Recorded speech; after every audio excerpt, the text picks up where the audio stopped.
Kota saudara, para penggemar Ed Sheeran dari Jabodetabek dan berbagai daerah yang ingin menyaksikan konser Ed Sheeran Mathematic Tour 2024 sudah mulai berdatangan ke Jakarta International Stadium JIS.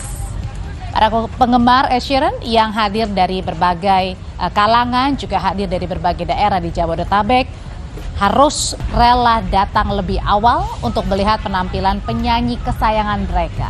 Dan bahkan para penggemar ini sudah memesan tiket untuk jadwal shuttle menuju Jakarta International Stadium.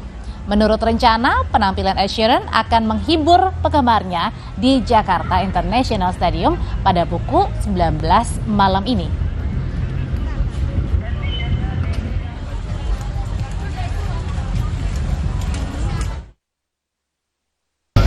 Kita dari Medan, kita mau nonton konsernya Ed Sheeran.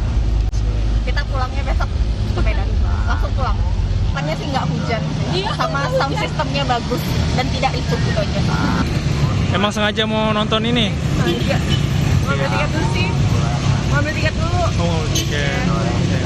Ya? Harapannya apa sih? Kenapa? Harapannya apa sih? Semoga konser di Jakarta bisa terus ada sih untuk meningkatkan ekonomi di Indonesia aja.